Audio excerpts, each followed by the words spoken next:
Paz do Senhor. Shalom.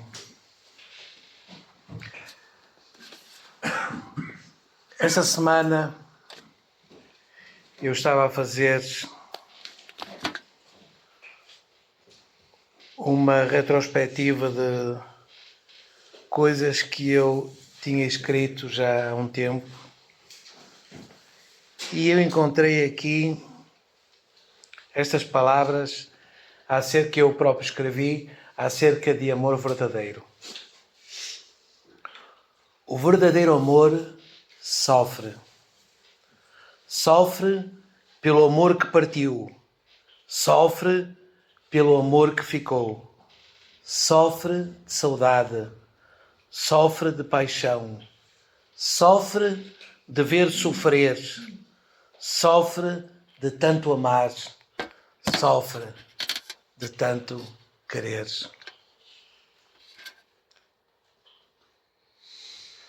Quando pregaram o Evangelho, ouvi o Evangelho pela primeira vez, eu fiquei apaixonado por este amor.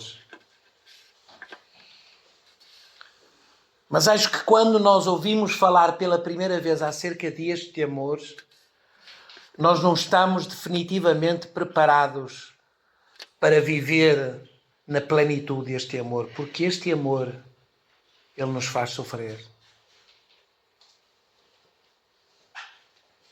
A vida de um verdadeiro cristão, de um verdadeiro crente, não é? Acarreta sofrimento, dor, luta, renúncia.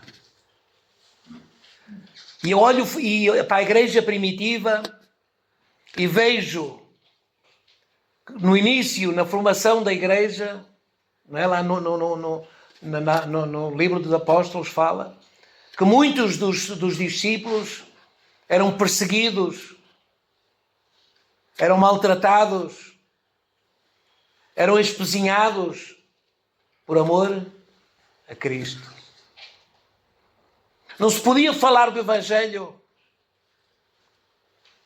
Ainda há pouco tempo, há coisa de um mês atrás, saiu uma reportagem, não sei se os irmãos estiveram atentos e ouviram, na Nigéria, não é? De um grupo de cerca de 200 pessoas que iam para a igreja, não é? Que foram assassinadas. Nós temos países no mundo hoje, em pleno século XXI, que o resultado de ter uma Bíblia em casa é sinal de morte. As pessoas, elas não aceitam a palavra de Deus, não aceitam a Bíblia. Isto para não falar na Idade Média, no tempo da Inquisição, não é? Que se falava algo que não fosse igual àquilo que era ensinado, não é? As pessoas eram colocadas na fogueira. Então, viver o Evangelho, nós temos que, se queremos viver verdadeiramente o Evangelho na sua plenitude, irmãos. Eu não estou a falar daquele Evangelho fácil, cor-de-rosa, que é tudo bonito, que é tudo bênção, é tudo glória a Deus, é tudo aleluia. Também temos essa abundância. Aqueles que caminham, não é? Na presença de Deus também têm essa abundância. Mas essa abundância é no interior. Diz que rios de água viva fluem no nosso interior. É essa certeza, não é? Que o Senhor está connosco nas lutas e nas dificuldades, no sofrimento. É isso que nos dá alegria para viver. Ainda que muitas vezes, não é? Possamos verter lágrimas. Possamos nos desanimar. Não é? Muitos têm chorado ao longo da vida, mas nem por isso deixam de ser crentes. Porque acreditam que o sofrimento faz parte do Evangelho. Jesus disse: aquele que quiser vir após mim, negue-se a si mesmo, toma a sua cruz e siga-me. O Evangelho, irmãos, e quando eu falo do Evangelho, falo do verdadeiro Evangelho. Tem que ter a capacidade de negar-se a si mesmo, A pessoa tem que ter a capacidade de negar a sua vontade, à sua carne, aos seus desejos, às suas concupiscências. E eu creio que cada um de nós que está aqui nesta tarde pensou, bem, era melhor se eu fosse para casa, se eu pudesse estar a descansar, a ver um filme na Netflix, não é? Que eu pudesse estar com os cobertores, não tivesse que apanhar chuva, não é? Mas isso faz parte do Evangelho. Superar a nossa carne, superar os prazeres da nossa carne, sofrer por amor a Cristo. Por isso, o Evangelho não é todo cor-de-rosa. Nós temos que estar preparados para pagar o preço. Sabem? E se queremos um exemplo, olhamos para o nosso irmão mais velho, Jesus Cristo, porque Ele pagou um alto preço.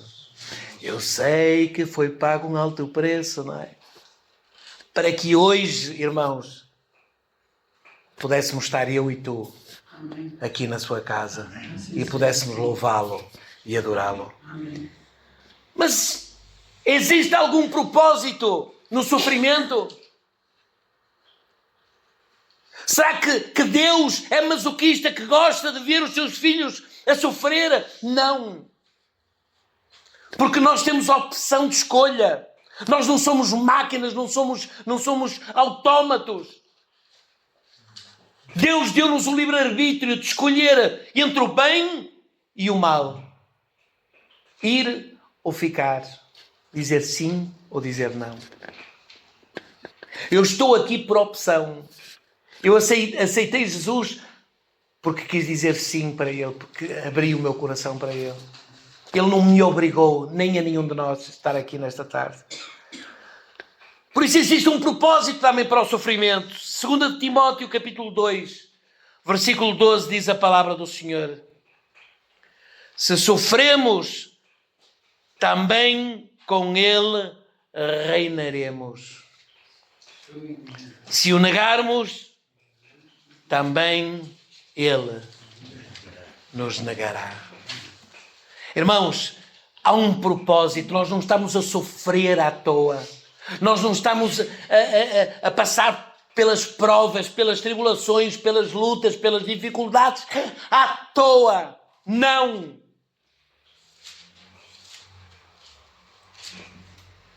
Se nós formos até ao fim e caminharmos até ao fim com este propósito, nós iremos reinar com os senhores.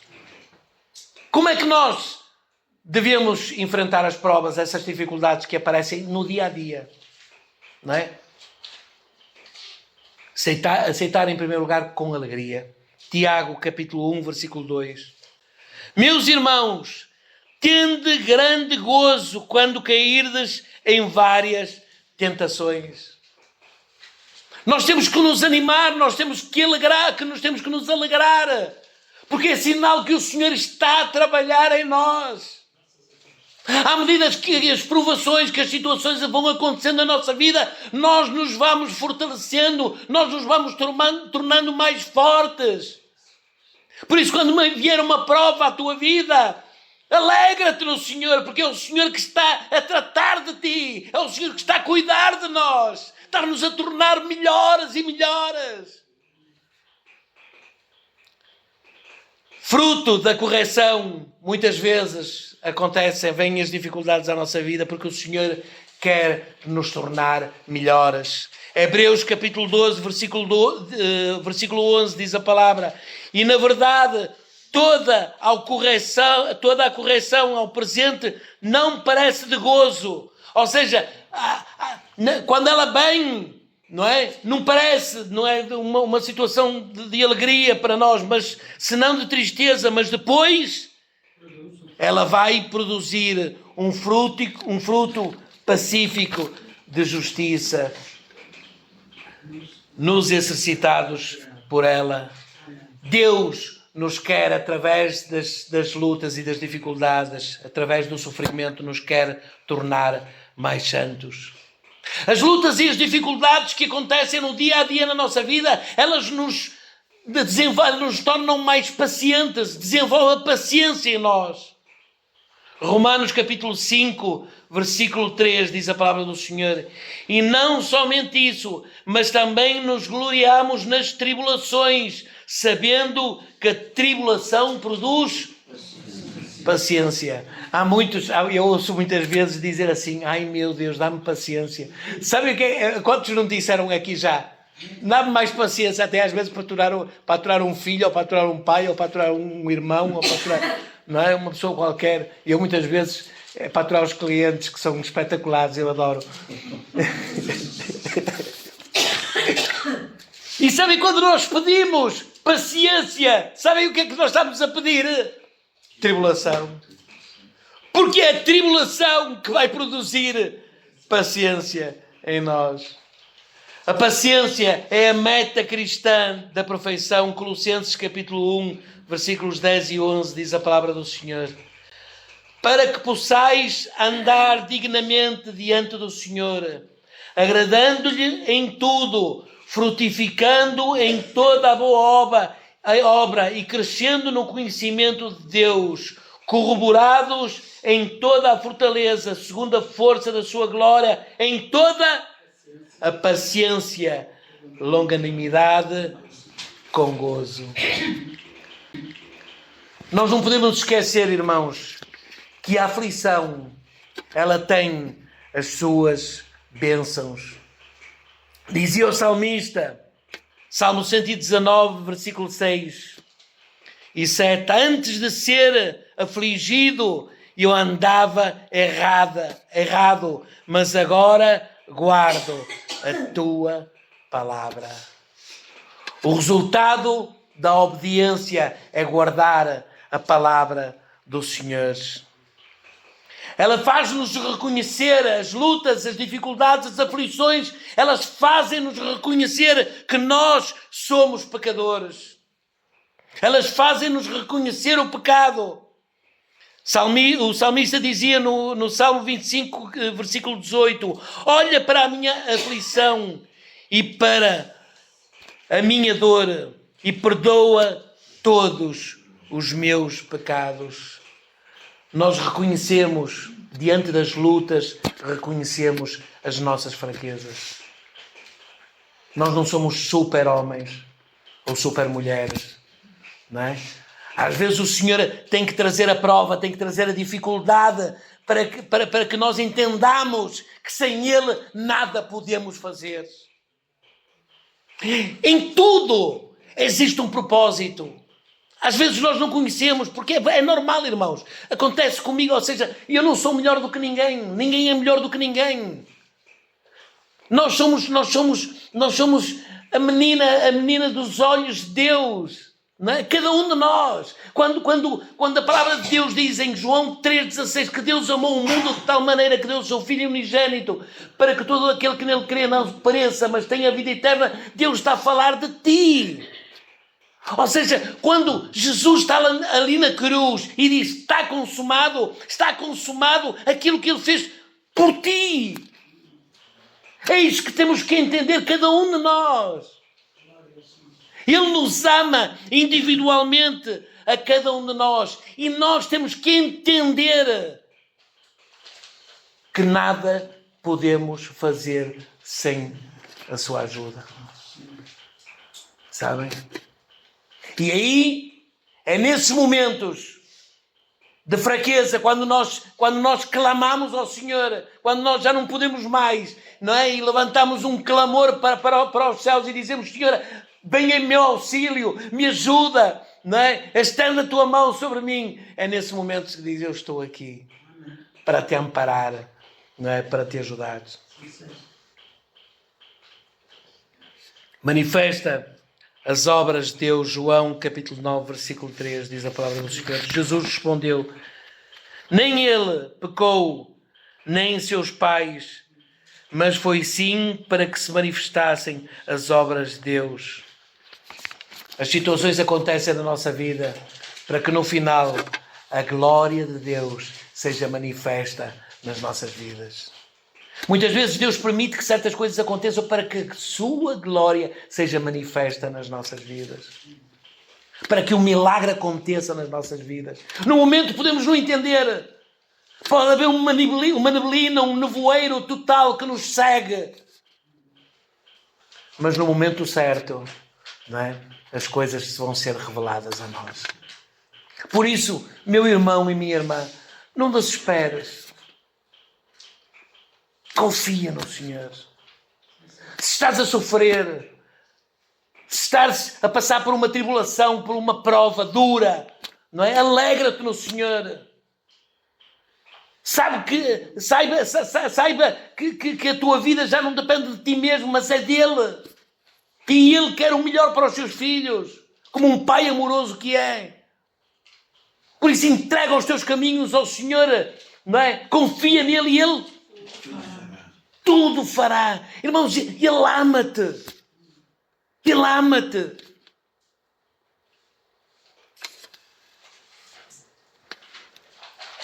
O sofrimento e as lutas e as dificuldades, elas nos preparam, sabem para quê? Para nos encontrarmos com Deus. Ai, Jesus! Adoro a palavra Maranata. Sabem? Estaremos nós preparados para nos encontrarmos com Deus? Não façamos como aquelas 5 virgens que saíram para comprar o azeite.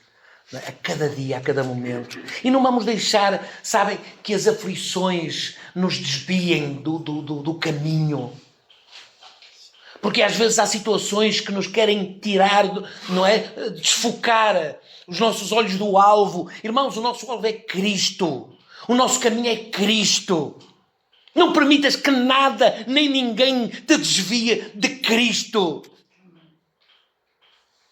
Que Ele te possa encontrar, não é? Cheio de azeite, cheio da presença, da sua presença, cheio do Espírito Santo. Que a tua candeia esteja cheia de azeite, não é? E quando Ele vier, tu possas, irmãos, eu sinceramente, eu até sinto, sabe, aquelas borboletas no estômago, sabe? Porque um dia, nós iremos reinar juntamente com Ele. O sofrimento nos prepara para a volta de Cristo. 1 de Pedro, capítulo 5, versículo 10, diz a palavra do Senhor. E o Deus de toda a graça, em Cristo Jesus vos chamou à sua eterna glória, depois de haverdes padecido um pouco, irmãos, um pouco só. Ele mesmo vos aperfeiçoará e confirmará e frutificará e fortalecerá. O nosso sofrimento é um pouco. E quando pensarmos que estamos a sofrer muito, que estamos a ser atropelados, não é? E afligidos pelo mundo, olhemos para Estevão, que estava a ser apedrejado, mas o Espírito dele estava na presença de Deus. Sabem? Não negou em nenhum momento a Cristo. Prepara-nos para nos reunirmos com Ele, para reinarmos com Ele. 2 Timóteo foi o versículo que nós lemos.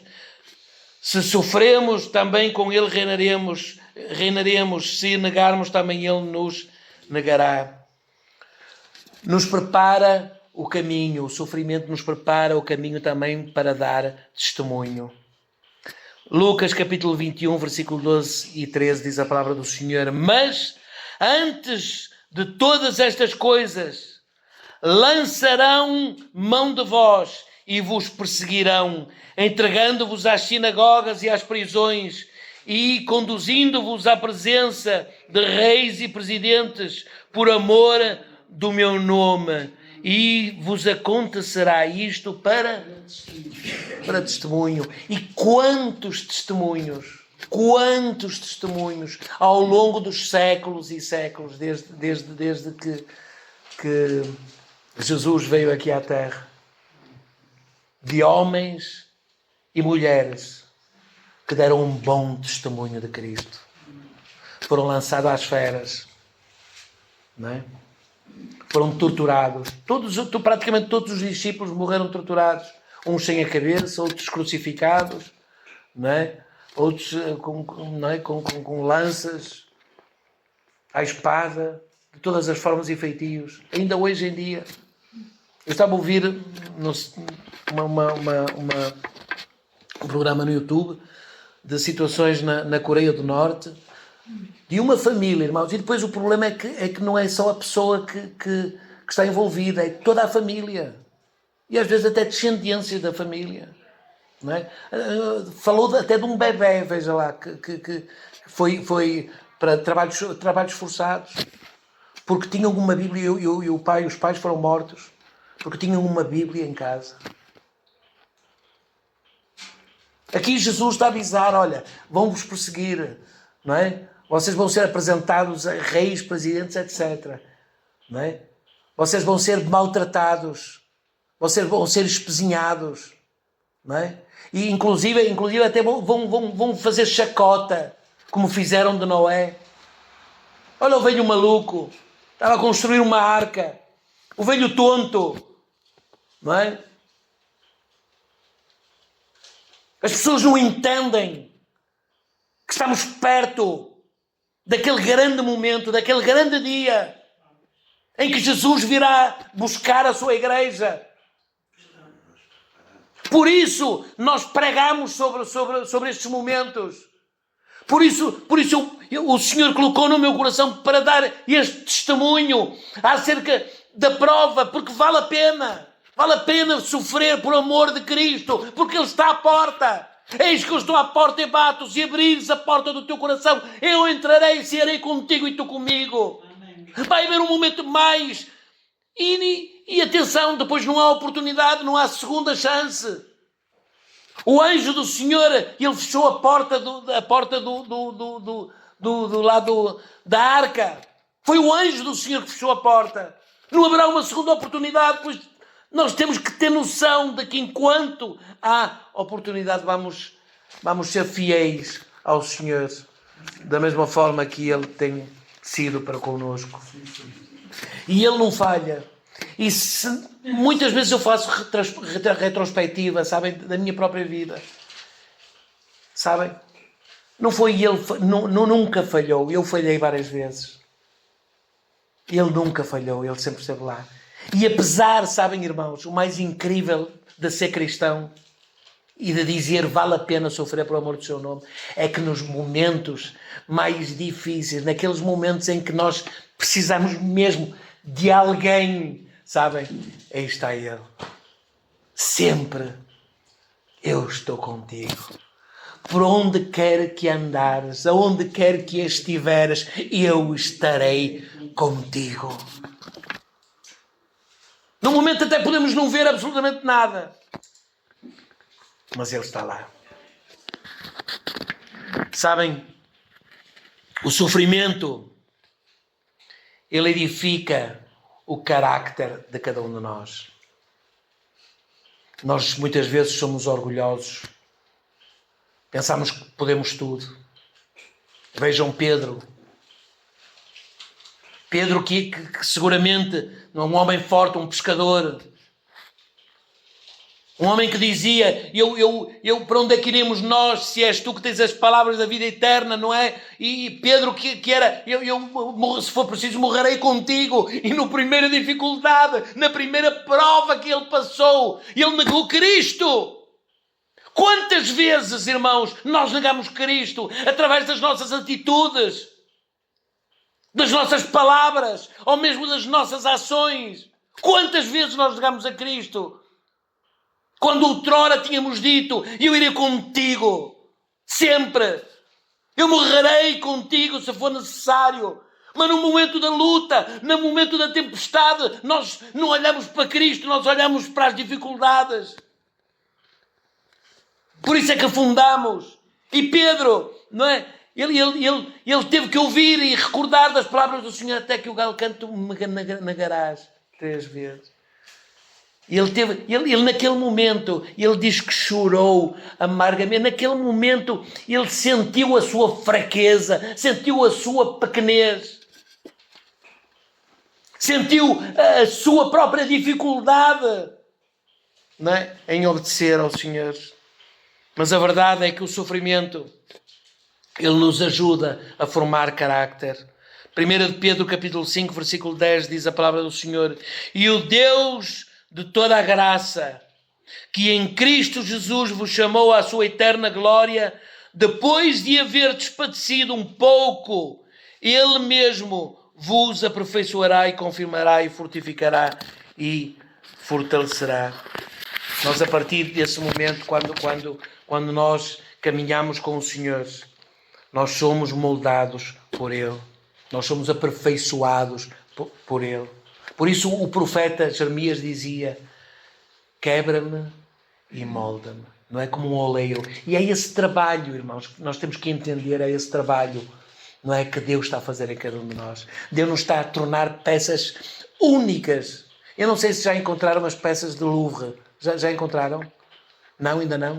Imaginem os milhões e milhões de euros que não desapareceram, porque são peças únicas. E são valiosíssimas. Agora imaginem essas peças que são super valiosas. Não é? Imaginem a nossa vida. Não há dinheiro, não há euros, nem dólares, não é, que nos possa comprar. Sabem porque a palavra de Deus diz que uma alma para Deus vale mais que o mundo inteiro. Por isso Deus está a tratar o nosso carácter, está-nos a aperfeiçoar, a tornar melhores. É certo que muitas vezes Deus também nos castiga. E nos castiga não é porque seja um Deus mau, rancoroso, não é? Deus nos castiga porque nos quer ensinar. Sabem, eu recordo-me, não é? O meu pai, eram outros tempos, não é? Mas o meu pai, antigamente, usava o cinto, não é? Hoje em dia, se um pai usasse o cinto, meu Deus, era chamado a CPDJ e não sei o quê. Hoje não é? A coisa é complicada para ter um filho, mas antigamente, não é? Disciplinava-se um filho. E será que por eu às vezes levar por acaso, graças a Deus, nunca levei assim de cinto, mas ele tirava só, e eu só olhar para aquilo, eu já ficava com receio, meu Deus, não é? Mas chegou-me a dar umas estaladas. Será que o meu pai não me amava quando fazia isso? Não, eu fazia com amor. Porquê? Porque me queria ensinar, queria me educar. E quando nós recebemos uma palmada, nós esperneamos todos. Deus não me ama. Ai, meu Deus, como sou infeliz.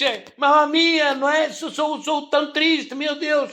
E começamos a espernear, etc. Deus está a tratar connosco.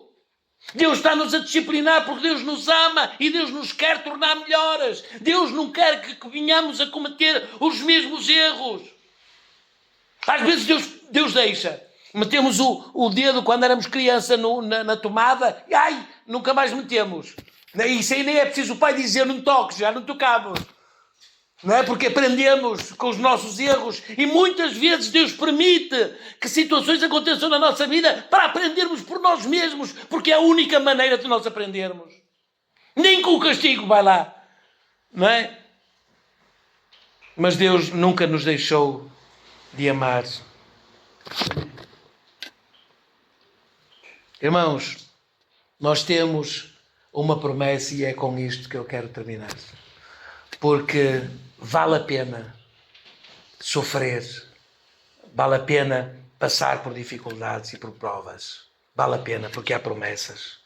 E essa promessa, ela é de vitória para a tua vida. Tiago, capítulo 1, versículo 12, diz a palavra do Senhor: bem-aventurados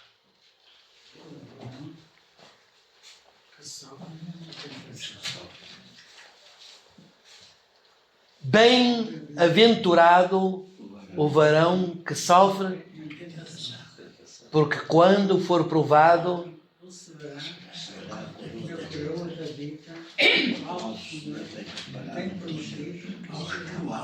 Sabem uma coisa? Lá no céu,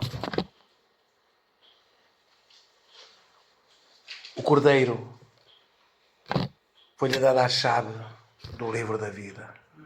Ele vai abrir o livro e vai falar o teu nome. O teu nome vai ser projetado lá no céu. Por isso, apesar de todas as lutas, todas as dificuldades que todos temos que passar, todos temos que viver, lembra-te de uma coisa. Por Cristo, vale a pena. Deus nos abençoe.